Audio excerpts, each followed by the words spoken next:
दिखाएंगे क्योंकि आज महायुद्ध का चौथा दिन है। ऐसे में वहां पर यूक्रेन की सेना ने रूस की सेना को खदेड़ दिया है। वहां पर रोड्स को क्लियर करने का काम भी बहुत तेजी से हो रहा है। तस्वीरें हम आपको दिखाएंगे। ये आप तस्वीरें देखिए, ये है भीषण युद्ध की तस्वीरें। आज चौथा दिन है और ये है लुगांस्क शहर, जहां पर आप देख सकते हैं कि सड़कों पर सन्नाटा है और जगह जगह यहां पर टैंक देखे जा सकते हैं। ये आप देखिए, ये यहां पर यूक्रेन की सेना भी कड़ा मुकाबला कर रही है रूसी सेना से और यहां पर टैंकों को भी खदेड़ा गया है। ये गाड़ियां हैं और यहां पर रूसी सैनिक भी मौजूद हैं, यूक्रेन के सैनिक भी मौजूद हैं और हर तरफ देखिए धुआं भी नजर में आ रहा है क्योंकि कई सारे ऐसे यूक्रेन के शहर हैं जहां पर इस वक्त जबरदस्त गोलाबारी हो रही है। ये लुगांस्क शहर है जहां पर आप देखिए सिर्फ और सिर्फ तबाही का मंजर है। एक खूबसूरत शहर खंडर में तब्दील होता हुआ नजर आ रहा है और ये आप देखिए धुएं का गुबार है। कई लोग अपने आशियाने को इस वक्त छोड़ चुके हैं, दूसरे इलाकों में जा रहे हैं और यहाँ पर देखिए हर तरफ आपको किनारे पर राख भी नजर आ रही है। तो ये तस्वीरें हैं यूक्रेन के लुगांस्क शहर की, जहां पर इस वक्त भीषण युद्ध हो रहा है।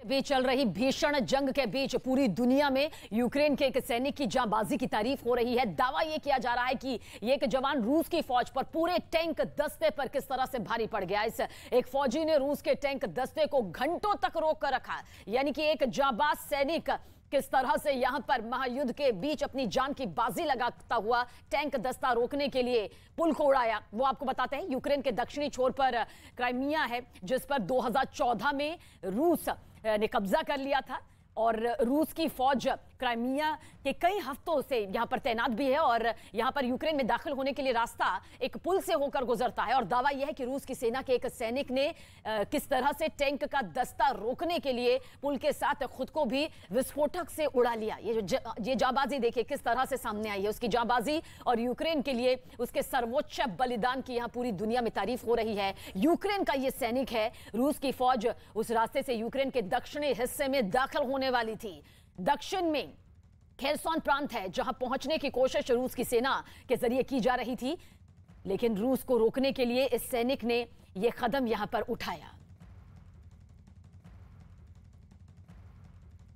और यूक्रेन पर जंग किस तरह से हावी होती जा रही है, लेकिन यूक्रेन की तरफ से भी जांबाजी की तस्वीर सामने आ रही है। जानकारी आप तक पहुंचा दें कि जंग में चरनीव शहर में मौजूद कुछ इमारतें रूस के हमले से पूरी तरह तबाह हो गई, जिसकी कुछ तस्वीरें भी यहां पर सामने आई और उनमें एक हाउसिंग सोसाइटी के कुछ फ्लैट आग की लपटों में कुछ इस तरह से घिरे दिखे। रूस के निशाने पर इमारत की सबसे ऊपर वाली मंजिल देखिए किस तरह से मौजूद है और ये फ्लैट में इसकी चपेट में पूरी आग की लपटें नजर आ रही हैं, जिन्हें हमला कर उसने तबाह कर दिया। अपने आसपास रूसी सेना की मौजूदगी से लोग घबरा गए। फ्लैट से निकलते धुएं और आग की लपटों ने उनमें दहशत पैदा कर दी और यह दहशत पैदा होनी लाजमी भी है क्योंकि रूस के जरिए रॉकेट, मिसाइल, फाइटर जेट से गोलाबारी लगातार ये चौतरफा जो हमला है यूक्रेन पर हो रहा है और सेना जो है रूस की वो आगे बढ़ रही है।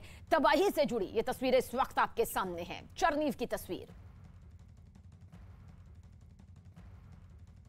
रूस और यूक्रेन के बीच युद्ध चौथे दिन भी जारी रहा है।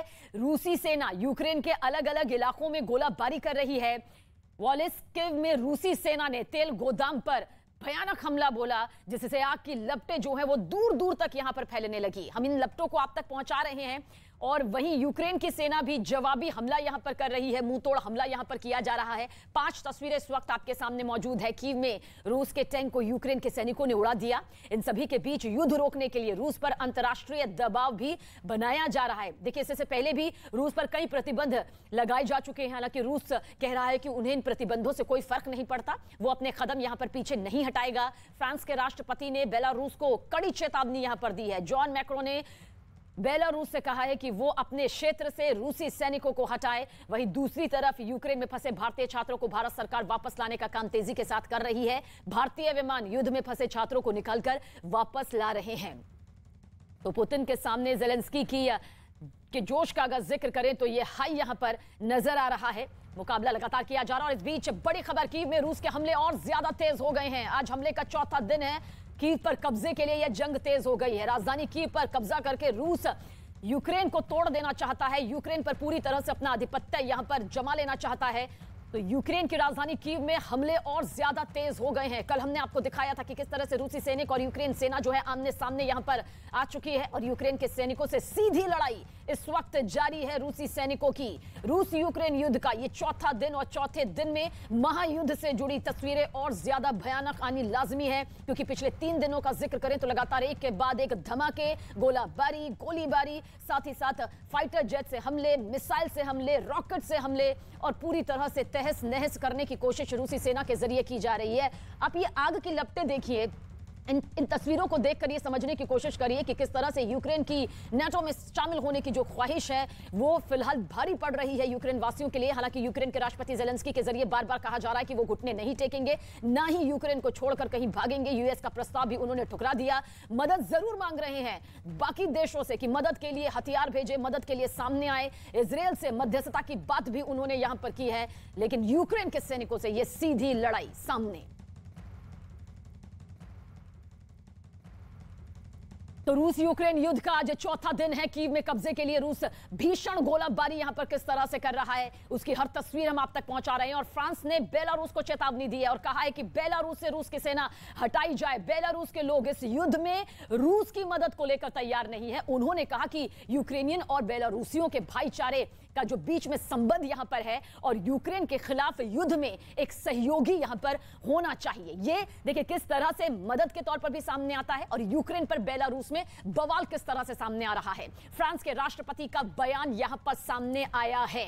यह समझना होगा यूक्रेन का सहयोगी बने बेलारूस। दरअसल नेटो भले ही खुलकर यहां पर सामने नहीं आया है, लेकिन इतना जरूर है कि यूक्रेन को मदद की दरकार है और वो मदद वो लगातार यहां पर मांग भी रहा है।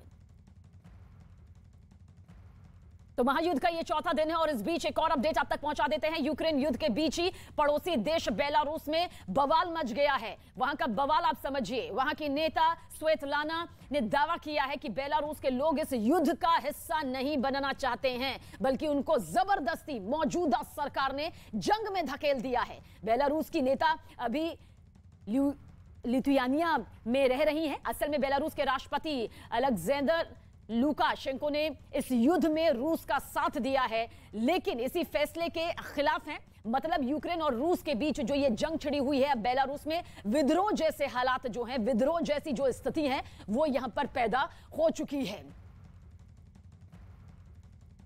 तो यूक्रेन में बेलारूस पर किस तरह से बवाल यहां पर मचा हुआ है, लोगों को जंग में धकेलने का दावा यहां पर किया जा रहा है। तो यूक्रेन किस तरह से यहां पर फंसा नजर आ रहा है, रूसी हमले को यहां पर झेल रहा है, वो आप तक यहां पर हम पहुंचा रहे हैं। देखिए लोगों की भीड़ जो है वो पोलैंड में भी घुसने की कोशिश कर रही है, क्योंकि पोलैंड की तरफ से कहा गया है कि हम स्वागत करते हैं। जो शरणार्थी हैं, जो बचना चाहते हैं, वो पोलैंड में शरण ले सकते हैं। इसका स्वागत वहां पर किया जा रहा है, यानी कि एक बड़ी आस यहां पर नजर आ रही है। जो लोग फंसे हुए हैं यूक्रेन में, जो बचकर यहां से जाना चाहते हैं, वो अपने आसपास के पड़ोसी देशों में एंट्री चाहते हैं, ताकि उनकी जिंदगी, उनके परिवार की जिंदगी महफूज हो सके, सुरक्षित यहां पर हो सके। और इसके लिए आप देखिए किस तरह से भारी भीड़ यहां पर जिंदगी बचाने की जद्दोजहद के बीच नजर आती है।